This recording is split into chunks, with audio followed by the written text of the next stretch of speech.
복음. 이 복음이라는 말을 교회에서 많이 듣고 많이 이야기를 해요. 그러면 복음이 무엇일까요? 복음이 무슨 말일까요? 아시는 분? 네. 아셔요?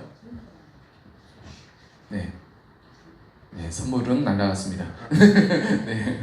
복음은 이 세상에서 하나님의 구원을 이루시는 하나님의 아들 예수 그리스도가 그 복음입니다.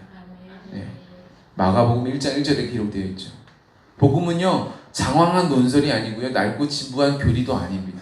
이 복음은요, 오늘 찬양과 같이 기쁜 소리 들리니 예수 구원하신다. 만민에게 전하라. 예수 구원하신다.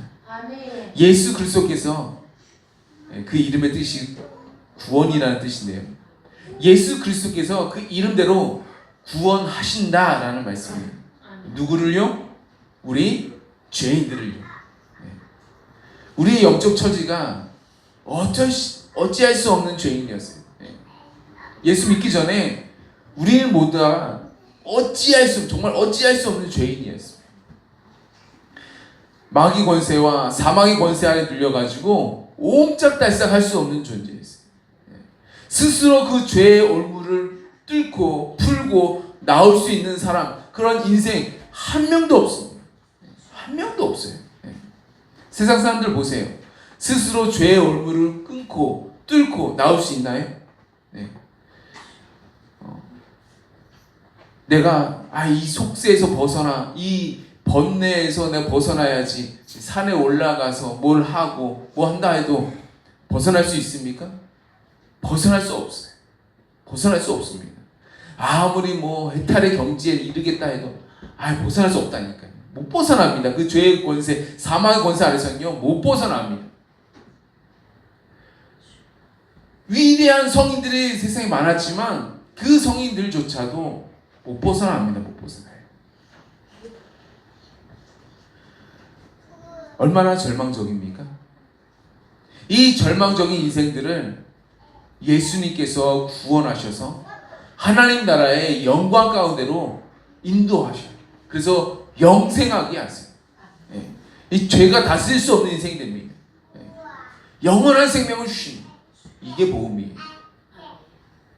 성경에는 복음이 여러 가지로 표현되어 있습니다. 천국 복음, 하나님 아들의 복음, 화평의 복음, 은혜의 복음, 하나님의 복음, 영광의 복음, 구원의 복음, 영원한 복음, 이렇게 복음이 여러 가지 말로 표현되어 있는데, 복음의 성격을 보여주는 말씀이에요. 복음은요, 천국으로 인도합니다. 복음은 하나님의 아들이신 예수 그리스도를 나타내요. 복음은 하나님과 사람을 화평케 하고요. 복음은 아무 대가나 아무 조건 없이 우리에게 거저 주시는 말 그대로 은혜입니다. 복음은 하나님이 우리 인간을 사랑하여 주시는 하나님께 속해 있고, 하나님으로부터 말미암고 하나님이 주장하시고 주관하시고 통치하시고 역사하시는 하나님의 은혜의 통로입니다.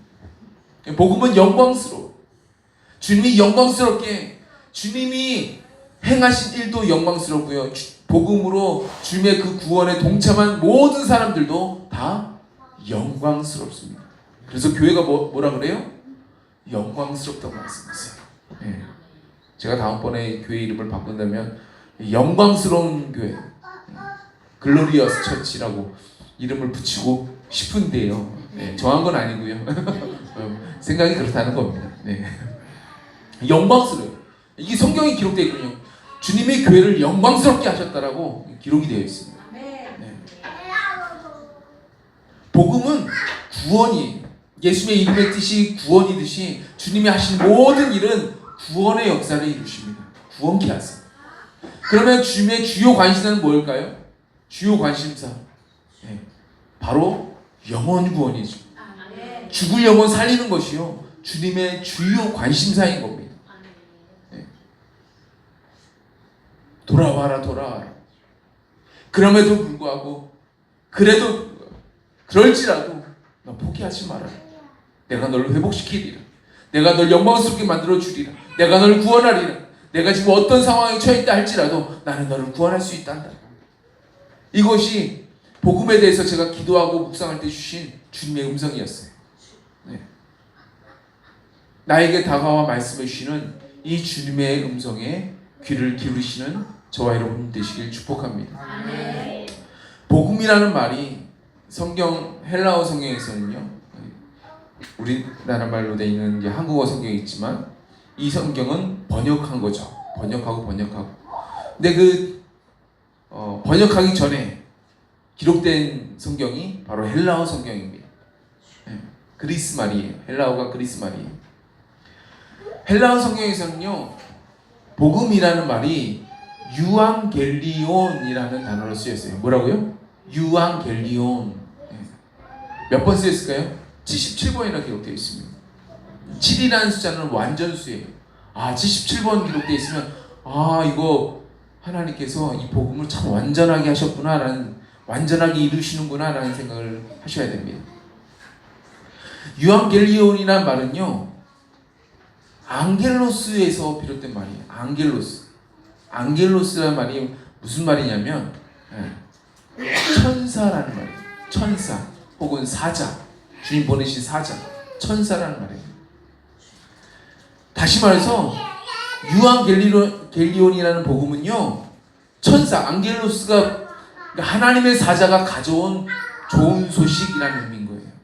그래서 복음이라는 말은 한자로 복복 소리음, 복된 소식인 거예요.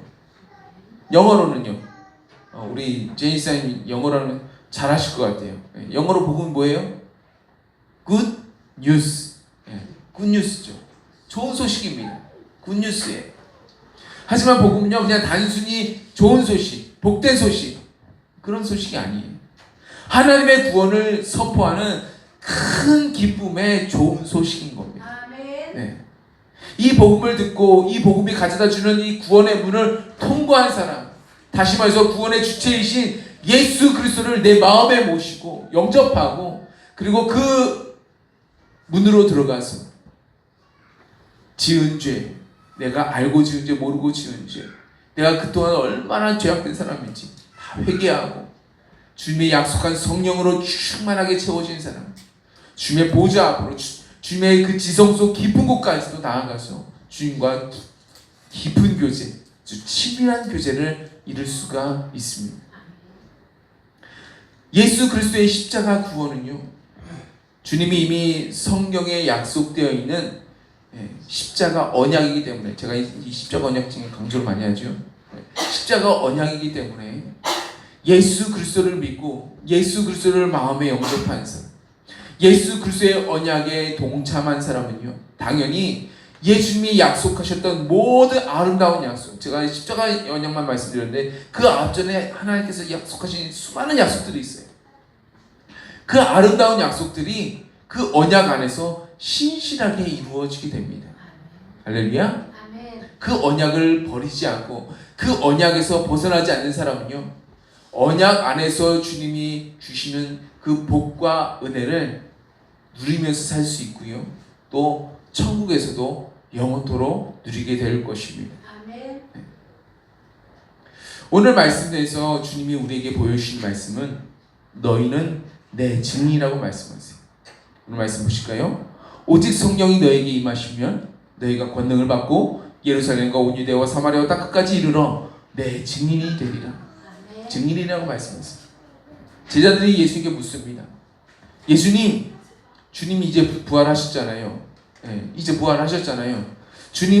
주님께서 이스라엘 나라를 회복하심이 이제 이때입니까? 이제 주님이 회복하시는 겁니까? 지금 로마 정부 아래 놓여있는 이 이스라엘 이제 회복하실 겁니까? 이렇게 물었을 때에 예수님이 뭐라고 대답하시냐면요, 때와 시기는 아버지께서 자기의 권한에 두셨으니 너희가 알 바 아니다 라고 말씀합니다.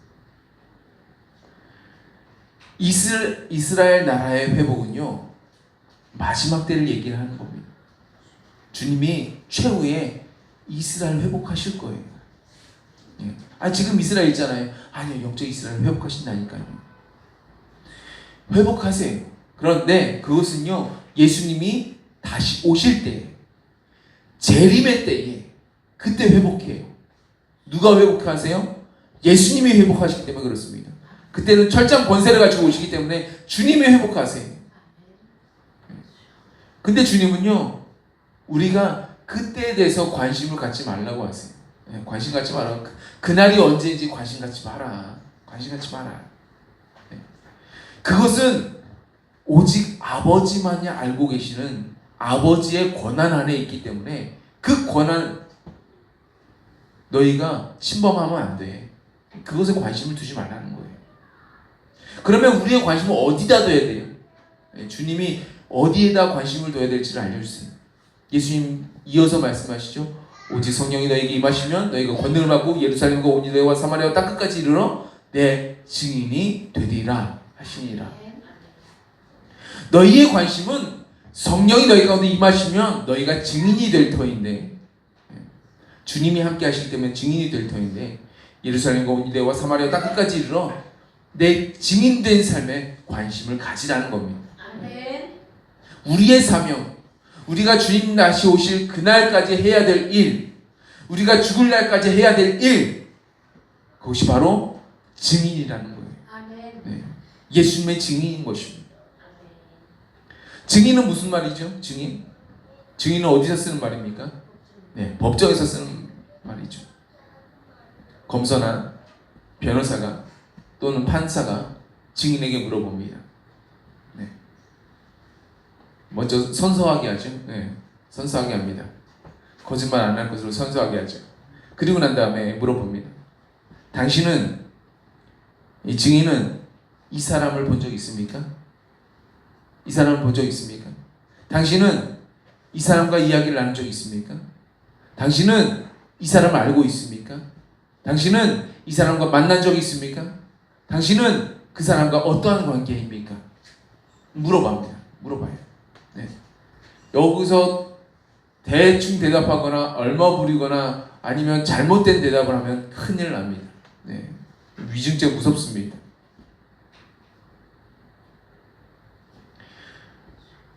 검사나 변호사, 때로 판사가 물어보는 말에 그대로 대답하는 사람이 증인이에요. 만약 그 사람에 대해서 잘 모르고 있는데 아니 난 이 사람 알아요 하면서 알고 있다고 얘기하면 그거 뭐죠? 위증이에요. 위증. 만난 적도 없고 본 적도 없고 아는 것도 없는데 만난 척하고 본 척하고 아는 척하면요, 그건 위증입니다. 내가 예수님에 대해서 알지 못하는데 아는 척하면 안 된다는 거예요. 알지 모르는데 아는 척하면 안 돼요. 스귀야라는 제사장에게 7명의 아들이 있었거든요. 그들이 바울이 하는 놀라운 일들을 봤습니다. 그 놀라운 일들을 보니까 정말 놀라운 거예요. 그래서 시험 삼아서 한번 따라해 봤습니다. 하나님이 바울의 손으로 능력을 행하게 하시는데 심지어 사람들이 바울의 몸에서 손수건이나 앞치마를 뒀다가요, 바울의 몸에 앞치마나 손수건을 딱 뒀다가 가져가다가 병든 사람에게 딱 얹어놓으면요, 신기하게도 그 병이 떠나가고요, 악귀도 떠나간 역사가 일어나는 거예요. 너무 놀랍지 않습니까? 그 손수건 갖다가 댔다고 해서 능력이 나타나는 거예요. 예수님께서 하신 능력을 이 바울도 하고 있는 거예요. 똑같은 거예요. 그래서 돌아다니면서 마술하는 유대인들이, 그 유대인 중에 그 사람들이 시험 삼아 따라하는 겁니다. 이 따라하니까 스게와라는 제사장의 7 아들도 따라한 거예요. 따라하니까 악기 들린 사람한테 이렇게 얘기를 합니다. 내가 바울이 전파하는 예수를 의지하여 너에게 명하노라 하면서 막 이제 막 얘기를 하는 거예요. 바울이 전파하는 예수. 이렇게 따라쟁이처럼 따라해 보니까 어떠한 일들이 일어났나요? 악기가 대답합니다. 내가 예수도 알고 내가 바울도 알거니와 너희는 누구냐? 예수도 알고 바울도 안 돼요. 근데 너희는 모른대. 악기 들린 사람이 그 스귀야의 7 아들에게 막 뛰어 올라가지고요, 그들을 눌러서 이기니까요, 7명을 혼자 이겨버려요. 악한 귀신 들린 사람들의 힘이 보통 아닙니다. 장난 아닙니다. 여성이라 할지라도 장난 아닙니다. 축사할 때 제일 힘들었던 게, 힘이 장난 아니에요. 남자 3명, 4명 달라붙어도 못 이겨요, 못 이겨요. 7명이 지금 남자가 달라붙는데도 불구하고 그 악기 들린 사람 못 이깁니다. 그래서 그들이 어떻게 됩니까? 몸이 상했대요. 막 여기저기 막 상하고 긁히고 맞고, 그리고 벗은 몸으로 도망치기 위해서 옷을 벗어서라도 도망다녀야 되니까 벗은 몸으로 그곳에서 도망치게 됐습니다. 그들은 뭐 한 거예요? 위증했던 거예요. 예수를 알지 못하면서 내가 본 척하고 아는 척하고 만난 척하고 예수의 능력을 의지하려고 했잖아요. 그것은 분명히 위증인 거죠. 악기가 그들에게 뛰어올라도 그들은 그저 당할 수밖에 없습니다. 내가 만난 적도, 내가 경험한 적도, 내가 성령 충만을 받은 적도 없으면서 척하면 안 되는 거예요. 정말 척하면 안 됩니다. 우리는 먼저 주님 앞에 구해야 되는 거예요. 주님, 우리도 그 구원의 문을 통과하게 하여 주옵소서. 주님, 우리에게 회개의 영을 부어주셔서 주님 앞에 완전히 돌아서게 하여 주옵소서. 회개한 척한 거 안 됩니다. 안 통해요, 안 통해요. 회개한 척한 거 안 통해요. 진짜 회개해야 되는 거예요. 완전히 돌이켜야 되는 거예요. 그리고 주님 앞에 구해야 되는 거예요. 주님, 이곳 가운데 오셔서, 주님 내 마음의 성전 가운데 오셔서 주님 임재하여 주옵소서. 성령으로 임재하여 주옵소서. 내 안에 성령으로 충만하게 채워주셔서 주님의 증인 되게 하여 주옵소서. 우리가 이렇게 주 앞에 기도해야 될 줄 믿습니다. 그리고 은혜 받고 능력 받고 회개하고 돌이켜서 위증이 아닌 참된 증인이 되어서 복음을 증거해야 될 줄로 믿습니다. 또 반대로 이런 사람이 있어요. 그 사람에 대해서 정말 잘 알아요. 알아요. 아는데 나 그 사람 모릅니다 라고 위증하는 사람이 있어요. 누가 그랬죠? 누가 그랬죠? 이재명 대통령이 그랬죠. 네. 김문기 씨 아는데도 불구하고 몰라요? 저기 사람 몰라요? 네. 그 사람 나 모릅니다 라고 얘기했죠. 네. 그럼 뭐가 되나요? 위증이 되는 거예요. 위증.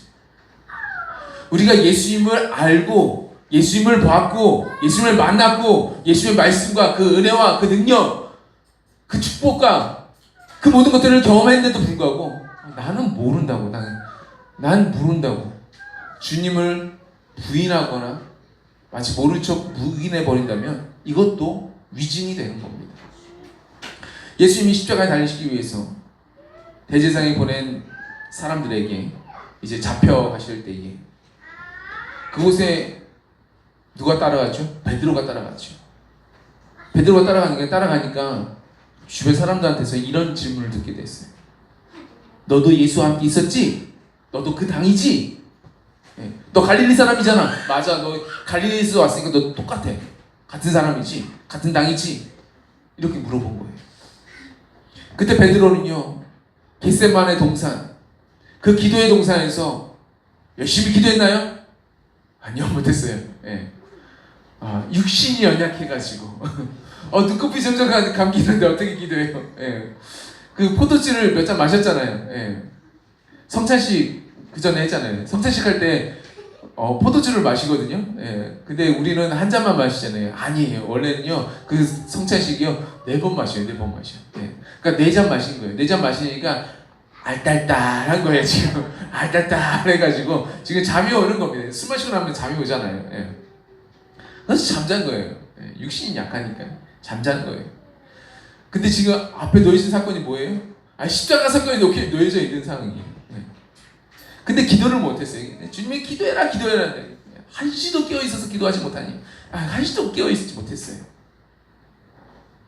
예수님과 함께 고난을 받을 어떠한 준비도 되어 있지 않은 상태였어요.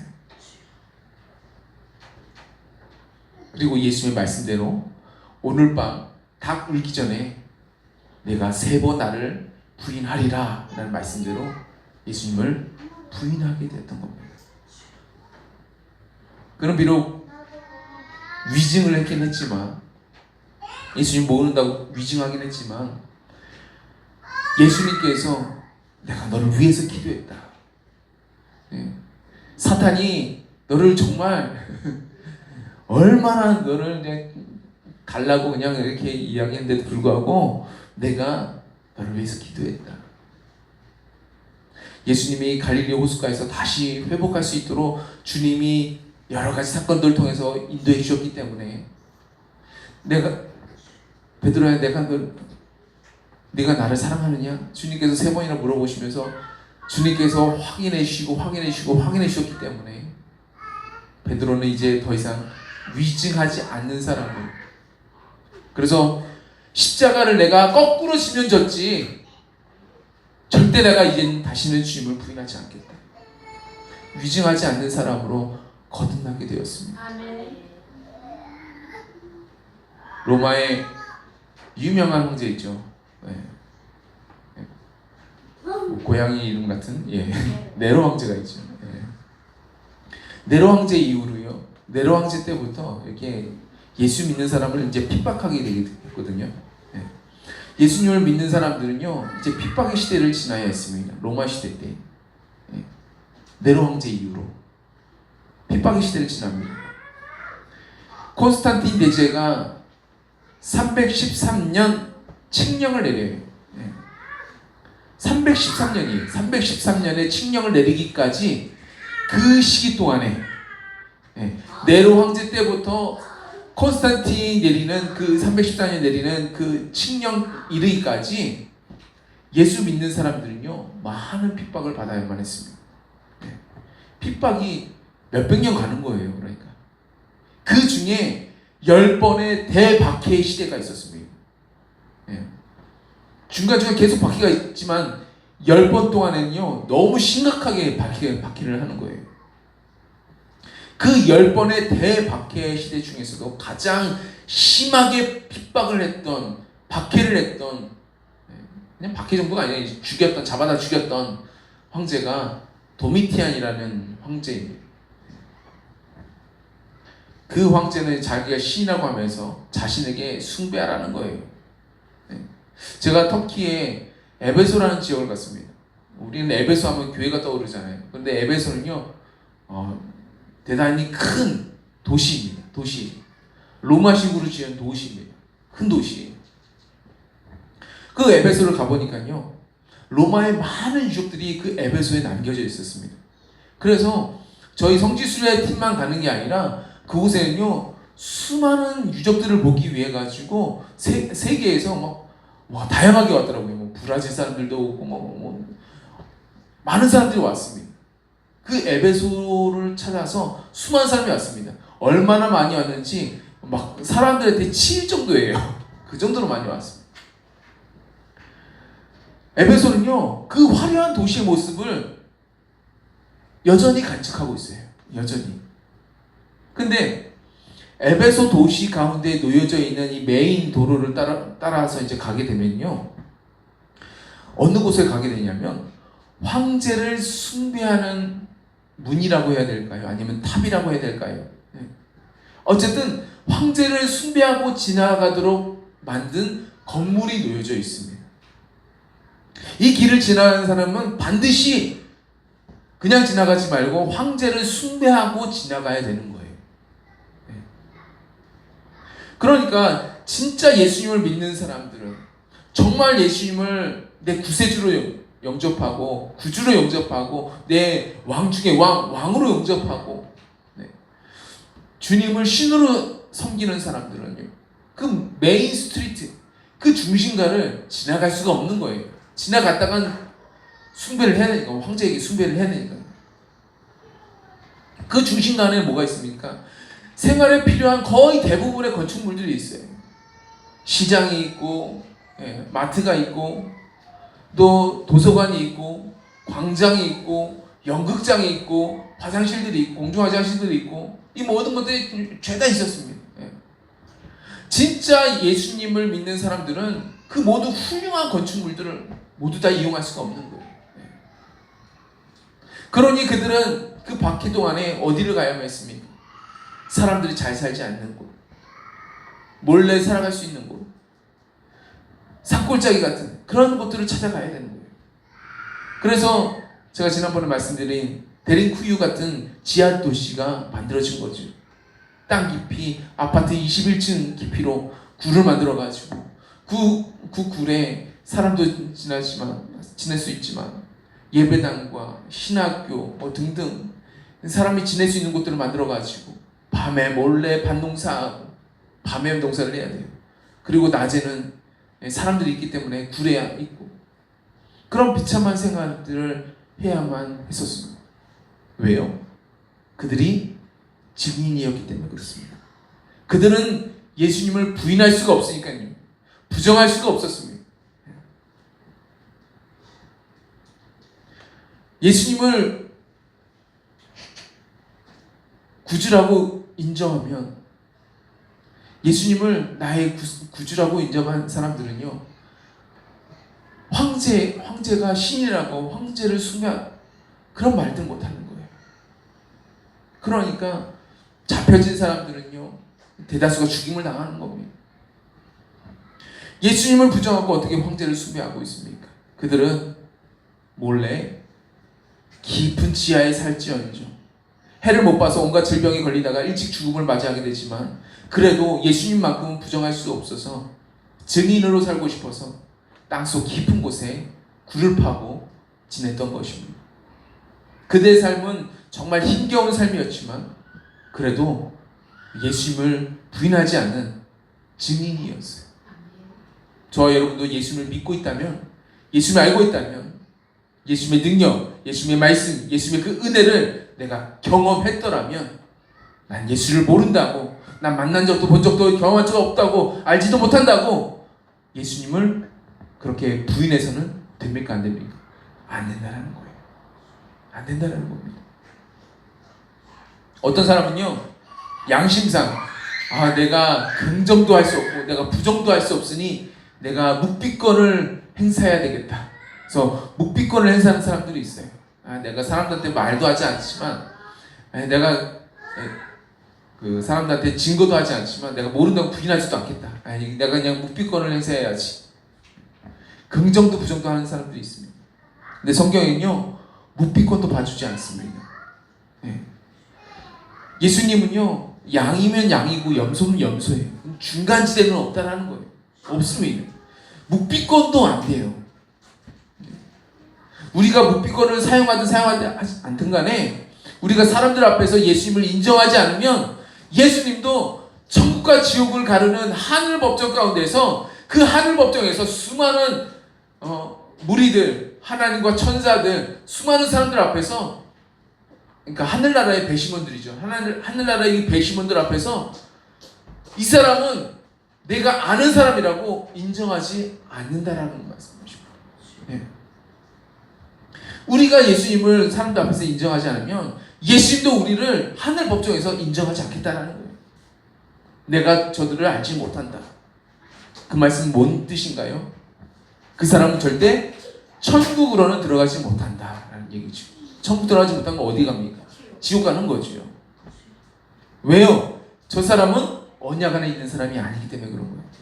저 사람은 예수 그리스도를 인정하지 않는 사람이기 때문에 그렇습니다. 따라서 주님은 우리로 하여금 어떤 삶을 살라고 하세요? 증인의 삶을 살라고 하세요. 반드시 증인이어야 됩니다. 언약 안에 있다라는 건요, 내가 증인의 삶을 산다는 얘기예요. 네. 사도 바울은요, 에베소 장로들에게 고백 설교를 했었는데요, 이렇게 말을 합니다. 사도행전 20장 보니까, 보라 이제 나는 성령에 매여 예루살렘으로 가는데 거기서 무슨 일을 당할는지 알지 못하노라. 오직 성령이 각 성에서 내게 증언하여 결박과 환난이 나를 기다린다 하시나, 내가 달려갈 길과 주 예수께 받은 사명 곧 하나님의 은혜의 복음을 증언할 일을 마치려 하면은 나의 생명조차 조금도 귀한 것으로 여기지 아니하노라.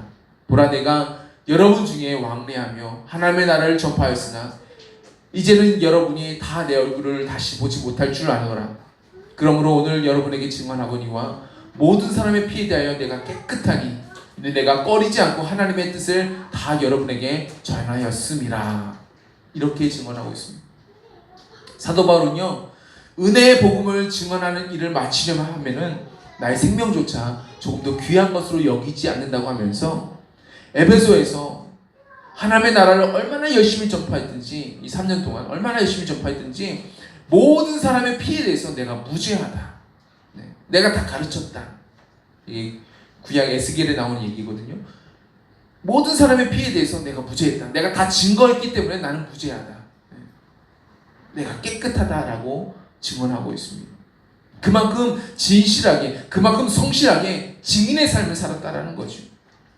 오늘 우리가 주님이 원하시는 대로 바울과 같이 진실하고 성실하게 증인의 삶을 살아야 될 줄로 믿습니다. 아멘. 주님은 그렇게 원하세요. 아멘. 증인의 삶을 살아라. 주님을 부인하는 것이 아니라 주님의 부인하는 것까지는 아니에요. 근데 주님의 뜻을 알고도 모른 척하면서 묵비권을 행사하는 게 아니라, 지금 이 시대가 복음이 왕성하게 막 전파되는 그런 시대는 아니잖아요. 그렇죠? 이제 이재명 대통령 시대에는 오히려 교회가 어려움을 당할 수가 있습니다. 그런 시대를 할지라도 지금 이 부산이라는 지역이 복음을 전하기에 적합한 지역이 아니라 할지라도 주님은 우리가 서 있는 이곳에서 주님의 증인이 되기를 원하시고 계십니다. 복음을 전파하고 영혼을 구원하고 하나님의 나라가 이곳 가운데 이루어지기를 주님 원하고 계세요. 왜죠? 그것은 주님이 이 땅에서 십자가를 지시면서까지 가장 원하시고 가장 바라셨던 일이기 때문에 그렇습니다. 영혼 구원 때문에 이 땅에 오셨고, 영혼 구원 때문에 말씀을 가르치셨고, 영혼 구원 때문에 병든 자를 고치시고, 귀신 들린 자를 고치시고, 죽은 자를 살리시고, 온갖 기적과 능력을 나타내시고, 수많은 고난을 받으시고 십자가에 달려 돌아가셨는데 영혼 구원 하나 때문에. 그래서 테텔레스타, 다 이루었다, 다 지불했다, 내가 죄의 대가를 다 지불했다 라고 외치시면서 십자가 언약을 완성하셨는데, 우리의 구원을 완성하셨는데 그 복음이 전파되지 않아요? 전파되지 않아가지고 지금 계속해서 수많은 영혼들이 죄 때문에 죽어가고 있어요? 그럼 주님의 마음이 얼마나 아프실까요? 반대로 죽어가던 영혼들이 한 명이라도 돌아와서 구원을 얻고 영생을 얻고 천국으로 돌아가게 된다면 주님의 마음이 얼마나 기쁘실까요? 따라서 주님은요, 영혼을 구원하는 데 있어서는 진심이십니다. 진심이세요. 어디 기도 응답 받고 싶으세요? 그러면요, 영혼 구원 한번 도전해 보세요. 증인의 삶을 살고 복음을 전파하고 영혼을 구원하는 사람에게 주님 어떻게 대하실까요? 차이가 나지 않겠습니까? 네. 저는 개인적으로 이런 궁금증이 들어요. 예전에 나아만 장군 있었잖아요. 나아만 장군. 네. 이스라엘에서 잡아온 한 소녀가 있었는데, 여자아이가 있었는데, 이 여자의 말을 듣고 엘리사에게 찾아가가지고 요단 강물에 7번 몸을 담급니다. 7번 몸을 담가요. 그래서 문둥병이라 불리는 한센병, 이 한센병을 고침받습니다. 원래 이 문둥병이라는 한센병이 그 당시에 고칠 수 있는 병이 아니에요. 불치병입니다. 근데 고침받아요. 나만 장군이 몸이 깨끗해진 다음에 엘리사가 막 거절한데도 불구하고 값비싼 예물을 막 그 제자에게 줍니다. 그 제자는 그래서 문둥병 걸렸죠. 근데 과연 이 나하만 장군이 집에 돌아가가지고, 집에 이제 들어가요. 집에 들어갔어요. 아람이라는 땅에 있는 장군이기 때문에 아람 나라에 들어갔어요. 이제 집에 들어가서 자기가 이스라엘에서 잡아온 그 소녀, 자기에게 병을 고칠 수 있는 그 복된 소식을 전해준 그녀, 죽을 나를 죽지 않게 살리게 만들었던 그 소녀, 내 몸을 문둥병에서 아주 깨끗하게 낫도록 도와준 그 소녀에게 이 아람 장군 나아만이 어떻게 돼 있을까요? 어떻게 돼 있을까요? 성경에 기록되지는 않습니다. 어떻게 돼 있을까요? 그 소녀에게 뭐 금은 보화까지는 주지 않나 할지라도, 종에게 굳이 금은 보화 줄 필요는 없잖아요. 뭐 그 소녀의 외모가 뭐 안 좋을 수도 있잖아요. 안 좋아가지고 그 소녀를 뭐 자기의 첩으로까지는 삼지 않는다 할지라도, 예. 적어도 그 소녀가 이제 잡혀왔으니까 그 집에서 일을 해야 되잖아요. 예. 설거지를 하고 빨래를 하고 물 떠오는 일을 하고 뭐 그런 일들을 해야 되는데, 수많은 집안 일들을 해야 되는데, 적어도 집안에서 하는 그 잡일만큼은, 예, 면제해주지 않았을까요? 그렇죠? 예. 그 정도는 기본적으로 해주지 않았을까요? 여러분들이라면 어떻게 하겠습니까? 내가 죽을 뻔했는데, 정말 죽을 뻔했는데 그 소녀 때문에 살았어요. 그 소녀에게 뭐 어떻게 하겠습니까? 최소한도 자신이 내릴 수 있는 복은 다 줄 겁니다. 아마 다 줄 겁니다. 예. 더한 금은 보아도 그 보물들도 뭐 엘리사가 아니라 엘리사의 종에게 주었는데, 그럼 내 종에게는 안 줘요? 내 종에게 뭐 베풀 게 없습니까? 주겠죠. 영혼 구원이란 말은 말 그대로 죽을 영혼이 복음으로 다시 태어난 건데요.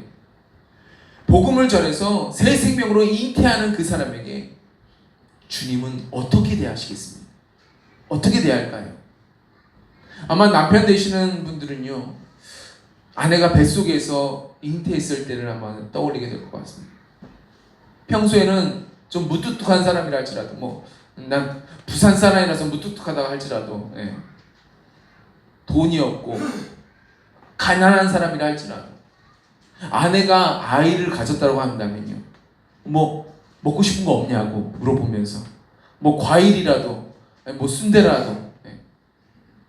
어떤 제 친구 같은 경우는 그 아내가 족발 먹고 싶다고 해가지고, 예, 족발 사러 갔다가, 예, 그날 바로 애를 낳았다고.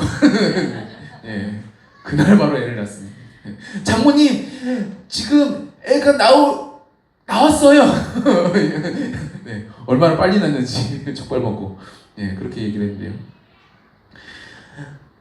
아내가 먹고 싶어하는 것들을 막 즉시 사오지 않을까요? 예. 보통 그런 것들은 막 밤에 얘기하는 경우가 많거든요. 예.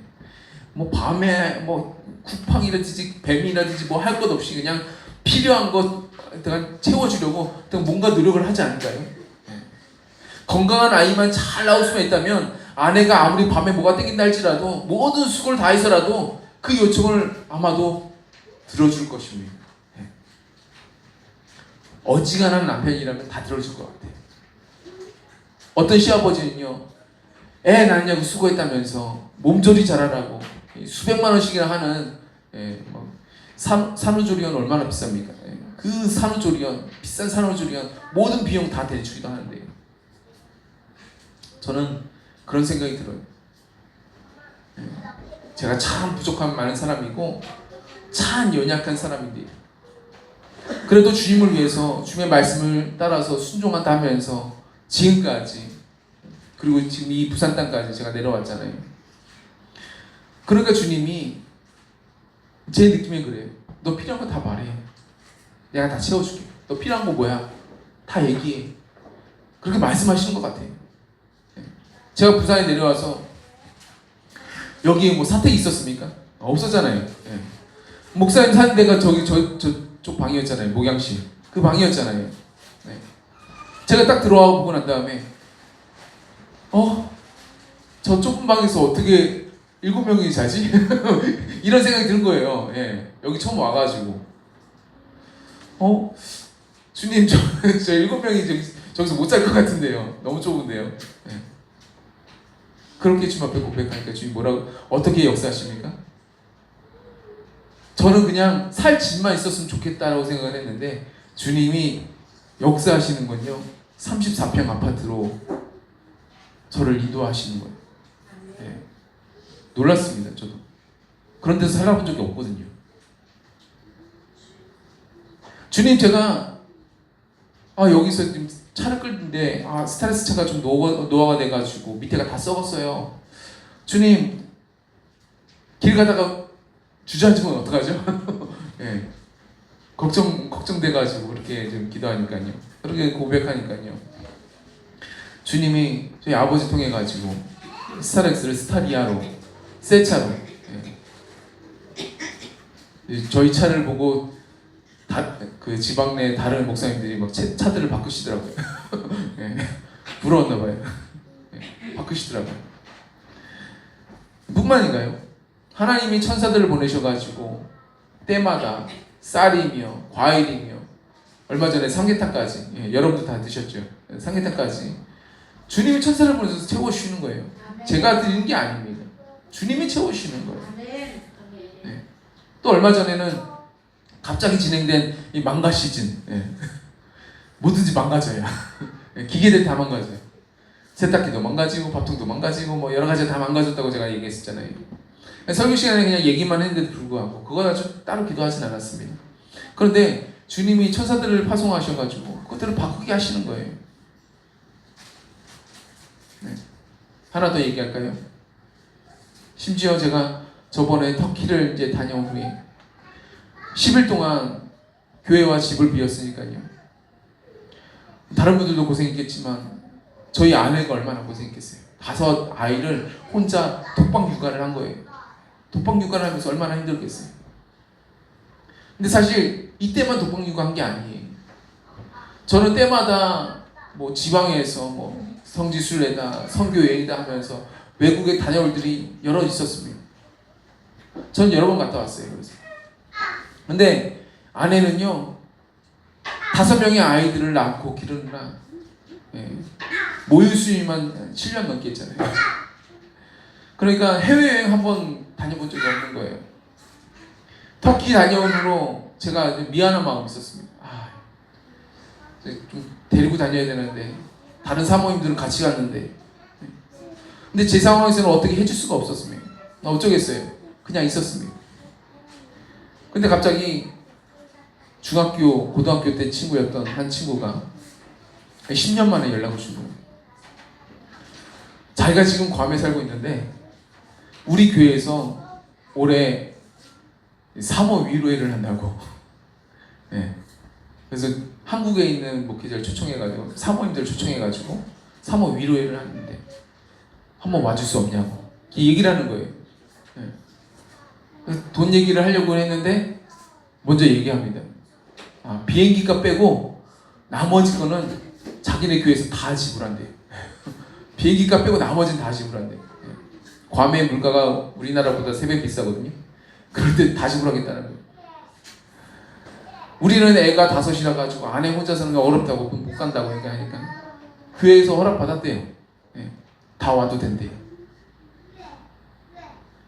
복음을 전하고 영혼 구원을 위해서 매진하는 사람, 증인의 사명을 잘 감당한 사람은요, 이처럼 하나님의 특별한 은혜가 따르게 됩니다. 제가 뭐 생각한 거예요. 제가 뭐 가고 싶었겠습니까? 아니요. 하지 않습니다. 그걸 놓고 기도 한번 해본 적이 없습니다. 그런데 주님이 역사하시는 거예요. 주님이 인도하시는 겁니다. 주님이 채워주시는 거예요. 그냥 말만 해. 너 말만 해. 내가 채워줄게. 채워줄게. 왜요? 관심이 어디 있어서요? 관심이 주님은 여기 이 부산 소망교회에 관심이 있어서 그러신 겁니다. 네. 제가 뭐 특별한 일을 해서가 아니에요. 내가 있는 그 자체만으로도 나는 너무 기뻐. 너 뭐가 필요해? 뭘 원해? 주님이 그렇게 역사하시는 겁니다. 제가 예언적으로 말씀드리겠습니다. 앞으로요, 하나님께서 우리 교회 가운데 하나님이 부흥으로 역사하실 겁니다. 여러분이 느끼시기에, 보시기에는 어떨지 몰라요. 2년 반 동안 아무 일 없었잖아요. 아니요. 앞으로 달라질 거예요. 앞으로 역사될 거예요. 그런데 그 부흥의 역사의 한 복판에서 하나님의 부흥의 도구가 된 성도님들 한번 보세요. 어떻게 되시는지 한번 보세요. 어떤 복과 어떤 은혜를 받게 되시는지 한번 보세요. 네. 한번 보시라니까요. 네. 좀 더 오래 사셨으면 좋겠습니다. 여러분들 최대한 오래 사셔가지고 하나님께서 우리 교회가 부흥할 때 부흥의 도구로 쓰임 받았던 사람 어떻게 하나님께서 역사하시는지, 어떤 복과 어떤 은혜를 주시는지 한번 보세요. 네. 한번 보세요. 한번 지켜보세요. 어떤 복을 받게 되는지 한번 보세요. 제가 왜 이렇게 자신 있게 말씀드릴 수 있냐면 예언의 말씀이 있었기도 하지만 또 한 가지로 주님의 마음이 여기 있기 때문에 그렇습니다. 제가 뭐 대단한 거 한 적이 없는데도 불구하고 주님이 이렇게 부족한 사람, 이렇게 연약한 사람을 그냥 한없이 채워주시는데 그 뜻은 뭐예요? 주님이 이 성전에, 이 제단에 관심이 많으시다라는 거예요. 무척 많으시다라는 거예요. 예. 저 때문에 그런가요? 아니요, 저 때문에 그런 게 아니에요. 여기서 생산되어질 수많은 영혼들, 죽을 영혼들이 살아나는 그 모습을 주님이 지금 보고 싶으시다는 거예요. 그래서 주님이 그 영혼 구원의 도구로 쓰임받은 사람들, 앞으로 붕의 역사의 한복판에서 붕의 도구가 된 사람들, 그 사람들을 가만히 두지 않겠다라는 겁니다. 반드시 은혜로 채우겠다는 겁니다. 복음의 증인으로 서는 건요, 사실 쉽지 않습니다. 헌신이 따르고요, 희생이 따릅니다. 제 경험상 때론 눈물도 따라요. 제가 부산 와가지고 평안한 날만 있겠었겠습니까? 눈물 한 번 없었겠습니까? 그렇지 않습니다. 엄마가 보고 싶은 적도 많았습니다. 제 고향도 아니잖아요. 고향 생각도 났습니다. 그런데요, 이 복음의 증인들은요, 다 대가지물이 있어요. 다 대가지물이 있어요. 뭔가 하게 되려면 다 대가지물을 치르게 돼요. 그런데요, 반대로 말씀드리자면 하나님은요, 우리를 공짜로 복음의 증인이 되게 하지 않습니다. 복음의 증인에게 대가지물이 따르듯이 반대로 복음의 증인에게는 하나님의 은혜, 하나님의 기도 응답, 하나님의 축복, 하나님의 능력, 하나님의 상급, 하나님의 멸류관, 하나님의 복되신 말씀 반드시 모두 다 따르게 되어 있습니다. 천국은요, 당연하죠. 당연하죠. 너무 당연하죠. 이 놀라운 복과 은혜를 받아 누리시는 이 부흥의 선두주가 되시는 저와 여러분 모두가 되시기를 축복합니다. 주의 이름으로 축복합니다. 분명히 하나님께서 은혜 가운데 역사하실 것입니다. 누구를요? 복음의 증인으로 서는 사람. 그 사람 가운데 반드시 역사할 줄로 믿습니다.